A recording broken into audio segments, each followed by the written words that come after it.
Eu nunca deveria ter voltado para aquela rua. Era o tipo de lugar que desaparece dos mapas, sufocado pelo tempo, pela decadência e pela indiferença. Ninguém lembrava mais do nome oficial da Rua Padre Firmo, mas os poucos que ainda se arriscavam, pelas redondezas chamavam de Rua do Ralo, por causa do esgoto mal cheiroso que serpenteava por entre os paralelepípedos rachados. Eu mesmo só voltei porque precisava de uma resposta. Alguém deixou uma carta no vão da minha porta. Sem remetente, sem data. Apenas 5 palavras. Ela ainda está com você? Eu soube na hora do que, ou melhor, de quem, estavam falando. Porque durante anos, desde aquela madrugada em 2009, eu vivi com a sensação de que algo me acompanhava.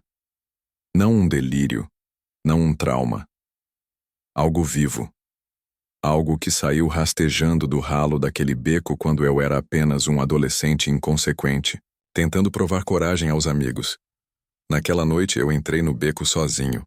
Chamava-se Desafio da Meia-Noite. Um de nós desceria até o ponto mais baixo da rua, onde os bueiros borbulhavam mesmo sem chuva, e ficaria lá por exatos 7 minutos. 7 minutos ao lado da grade enferrujada do ralo principal, sem lanterna, sem celular, apenas com um fósforo, para marcar a última parte do tempo. Todos sabiam da lenda. Algo morava naquele ralo. Algo que não era rato, nem cobra. Algo que, certa vez, engoliu um homem inteiro. Ou pelo menos foi o que disseram. Eu ria dessas histórias. Até aquela noite. O beco era mais escuro do que eu lembrava. E mais silencioso. Como se a cidade tivesse apagado ali. Eu me sentei na beirada da calçada, encostado num poste morto, e observei o ralo. Os primeiros minutos passaram sem nada. Depois, o vento parou. Nenhum ruído, nenhum carro, nenhum cachorro. Só o som de algo, respirando. Não era meu coração, não era minha mente, o barulho vinha do ralo. E então algo subiu. Lentamente. Primeiro, gotejando. Depois, se arrastando. A grade se abriu sozinha com um estalo surdo, como se fosse uma boca desdentada escancarando a gengiva podre. E o que saiu, meu Deus, era uma mistura de limo, ossos, fragmentos de rosto. Um corpo que não decidia se era sólido ou líquido. E ele falou. Não com voz, mas com fome. Você tem nome. Eu quis correr, mas meu corpo paralisou. Algo em mim foi tocado. Aquilo se enrolou na minha perna como uma sombra pegajosa. E então, me marcou. Não com dor. Com pertencimento. Uma conexão. Uma troca. O fósforo caiu da minha mão e queimou meu tornozelo. E só então eu consegui fugir. Os outros nunca souberam o que aconteceu ali. Eu menti. Disse que tinha sido tranquilo. Que era só um bueiro nojento. Mas desde então, nunca mais dormi direito. Em cada banheiro, em cada cozinha, em cada quarto, com encanamento eu ouvia. Uma voz no ralo. Um nome sussurrado. O meu nome. E agora, alguém mais sabia. A carta foi só o começo. E eu sabia que tinha que voltar. A carta apareceu numa noite comum, mas desde que ali o som voltou. Como se o encanamento do meu apartamento tivesse se tornado um corredor de sussurros. Eu ouvia palavras arrastadas entre as paredes, sempre distorcidas, como se alguém tentasse aprender a falar com uma boca que não tinha língua. Nen, N, O, M. E, quase toda madrugada, às 3h13, como um relógio amaldiçoado. Tentei convencer a mim mesmo que era paranoia, mas as marcas começaram a aparecer. No piso do banheiro, riscos finos como unhas. Na pia da cozinha, manchas escuras ao redor do ralo. E no espelho, certa manhã, meu nome, não escrito com tinta, mas com condensação, como se algo tivesse respirado ali do lado de dentro. Tive certeza. Ele nunca deixou de me acompanhar. Voltar ao beco era loucura. Mas era pior continuar ignorando. A rua do ralo estava ainda mais morta do que eu lembrava. Era como se o tempo tivesse desistido dela. As construções estavam de pé por teimosia. Vidros estourados, sacos de lixo fossilizados nas calçadas, e uma névoa constante, embora o céu estivesse limpo. O beco ainda estava lá, e o ralo, intocado.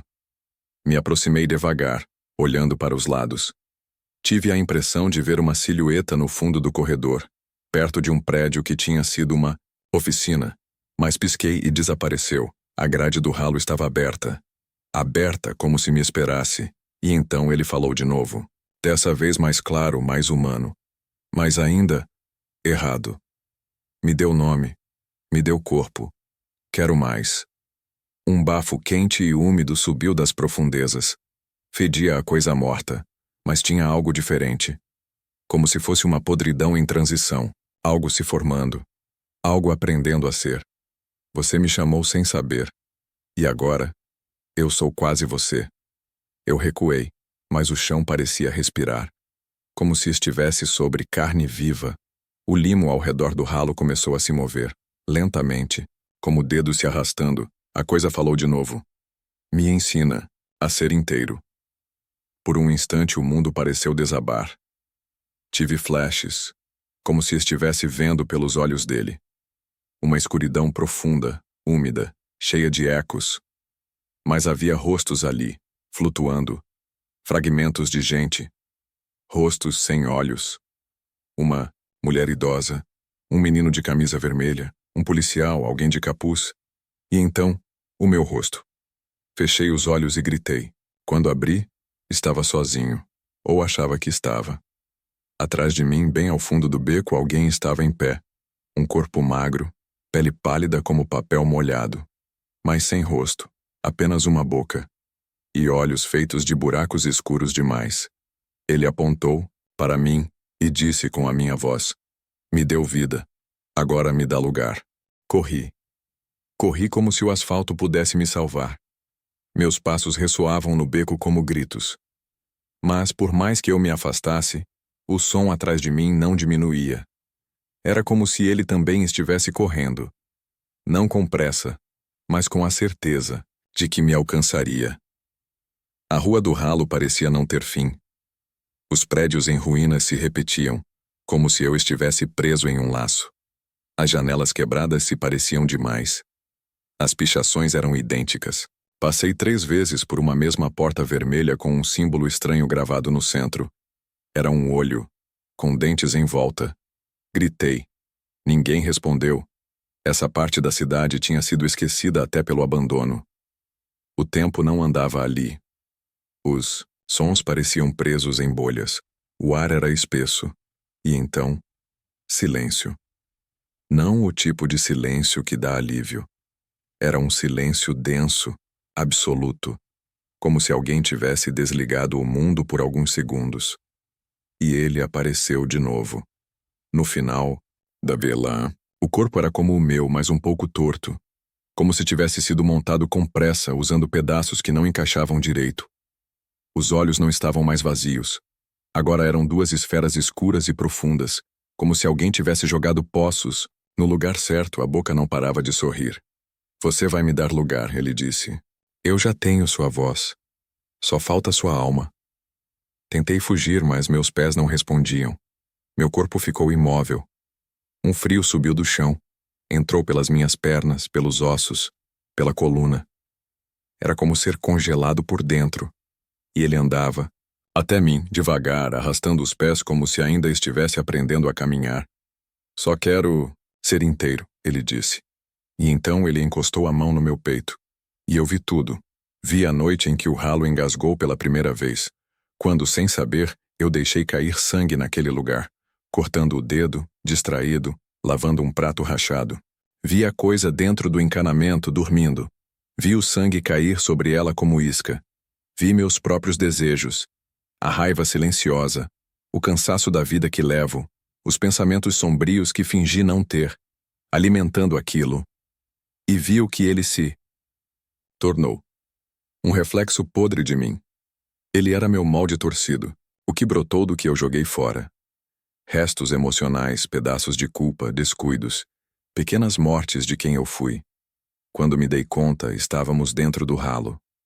Não caímos, não andamos, apenas estávamos. Lá dentro, o espaço era feito de carne, encanamentos pulsando, paredes molhadas que respiravam. Havia ossos nos cantos como se gente tivesse sido triturada lentamente e deixada para absorver. E então ele me mostrou a sala de troca. Era ali que acontecia, onde os que chamaram, como eu, cediam sem perceber. Diga meu nome. Ele pediu. Diga e me complete. Fiquei calado. Mas ele já sabia que, uma vez chamado, era tarde. A coisa então segurou meu rosto e soprou dentro da minha boca. E eu vi outras pessoas presas, como fragmentos conscientes de memórias esquecidas. Gente que se perdeu em si mesma, que alimentou aquilo. E todos tinham sussurrado um nome. Eu sou você menos o medo. Ele usou minha coragem. Usou minha raiva. Minha vontade de sumir. E agora, usaria meu corpo. Mas aí, num instante de pânico, lúcido, eu gritei. Você não tem nome. E naquele momento a carne da sala tremeu. As veias nas paredes estouraram. A luz pulsante apagou. A coisa gritou e eu voltei. Despertei na sarjeta da Rua do Ralo. Era madrugada. O beco estava quieto, mas o ralo ainda estava aberto, vivo, respirando. Ele não conseguiu me tomar. Mas levou algo comigo. Desde então eu também não me reconheço mais. Às vezes, no espelho, não é meu reflexo que pisca. Às vezes, nas madrugadas, ouço passos, e o som do meu próprio nome sendo dito, com uma voz que não é minha. Desde aquela noite não voltei mais à Rua do Ralo, mas ela vem até mim. Não literalmente, não com concreto e asfalto, mas no cheiro de umidade que surge do nada, no som de água escorrendo pelas paredes quando tudo está seco e, principalmente, nos reflexos. Porque agora é o espelho que me denuncia.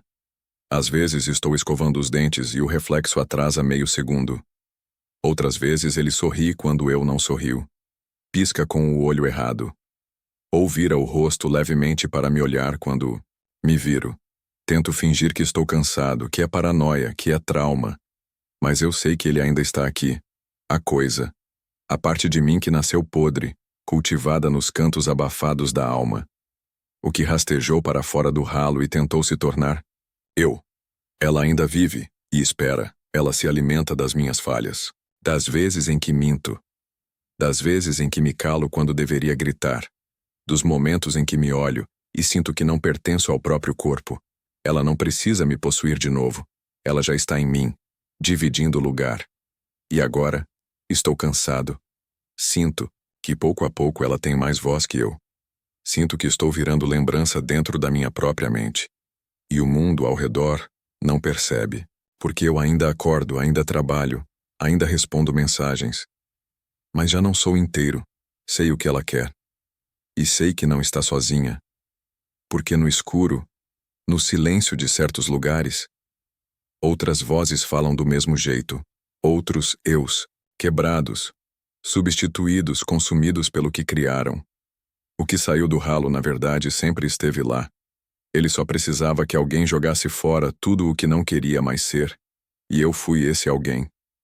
Agora, eu fico acordado até tarde, não por insônia, mas por medo de dormir e acordar sendo ele por completo. E toda noite antes de ir ao banheiro, coloco uma toalha sobre o ralo. Não porque acho que vai impedir alguma coisa, mas porque se ele sair de novo, quero que olhe, primeiro. Quero que veja que eu ainda estou aqui, mesmo que seja só metade de mim. Participe do canal, deixe um like, um comentário, inscreva-se ou nos conte o seu relato.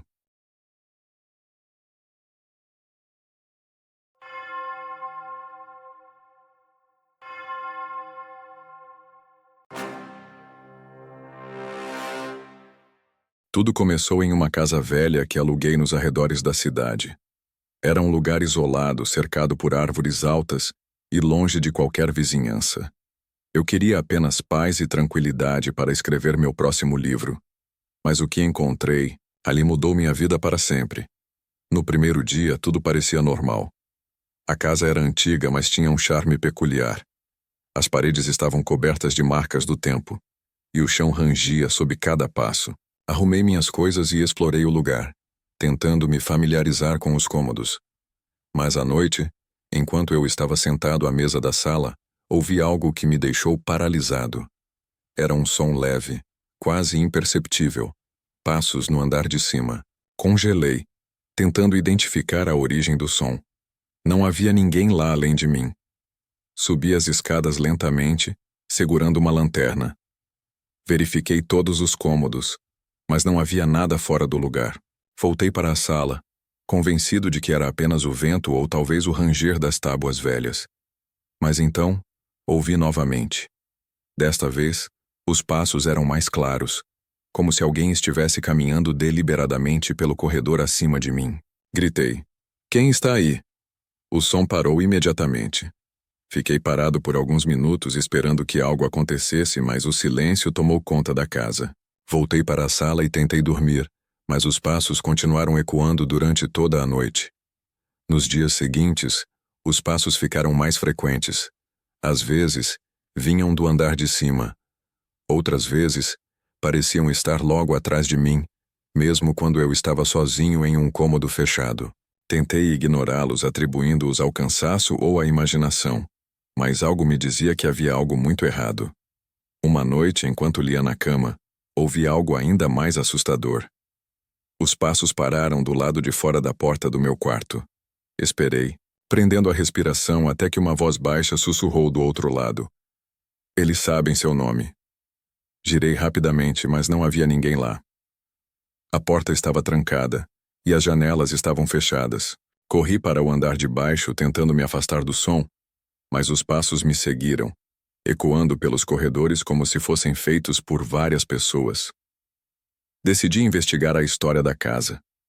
Fui à biblioteca local e pesquisei registros antigos sobre o lugar. Descobri algo perturbador.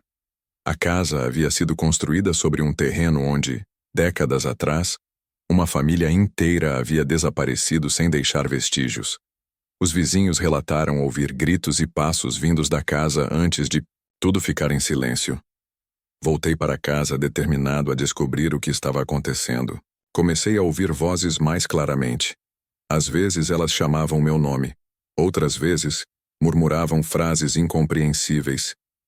Parecia que estavam tentando me dizer algo, mas eu não conseguia entender.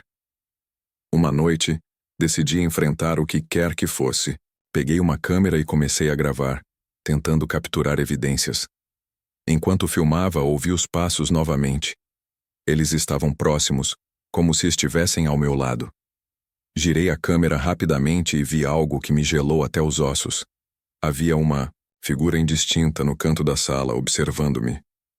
Ela não tinha rosto, apenas um contorno escuro que parecia absorver toda a luz ao redor. Antes que pudesse reagir, ela desapareceu. Pesquisei mais sobre o fenômeno e descobri algo terrível. Os passos pertenciam a entidades conhecidas como os vigilantes, espíritos que vagavam entre os vivos, observando e escolhendo suas vítimas. Diziam que eles podiam sentir o medo das pessoas e usavam isso para atrair suas almas para o abismo. Encontrei um ritual antigo que prometia selar essas entidades. Ele exigia que eu desenhasse símbolos de proteção em todas as portas e janelas da casa e recitasse uma frase específica ao amanhecer. Preparei tudo para o ritual, determinado a acabar com aquilo. À meia-noite os passos começaram novamente. Desta vez eram mais altos, mais insistentes. As vozes sussurravam meu nome repetidamente, como se estivessem tentando me distrair.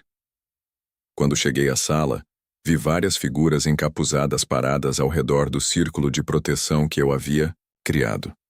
Elas inclinaram-se sobre mim, suas mãos estendidas como garras. Uma delas sussurrou: "Você não pode escapar." Gritei a frase do ritual e as figuras começaram a se dissolver, como fumaça ao vento. Mas então, algo terrível aconteceu.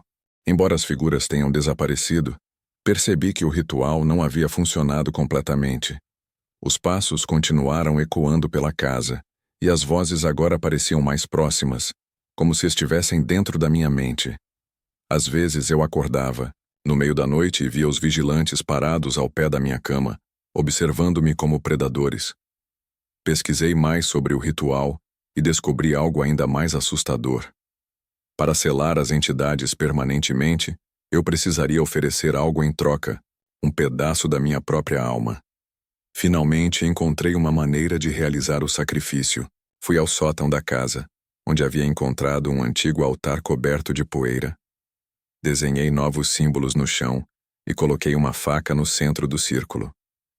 Recitei as palavras finais do ritual, cortando minha mão para derramar sangue sobre os símbolos.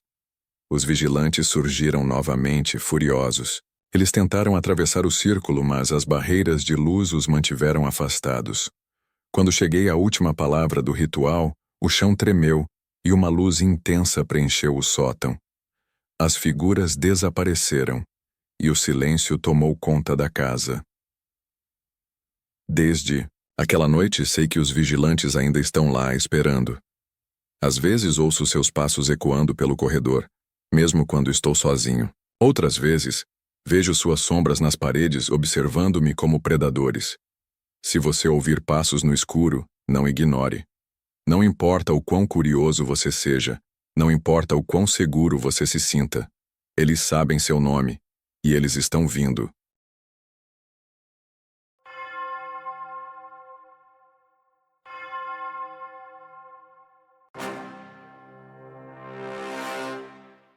Meu nome é Isadora, e a pequena cidade de Araucária, cercada por vastos campos e florestas densas, sempre me pareceu um lugar de mistério e beleza.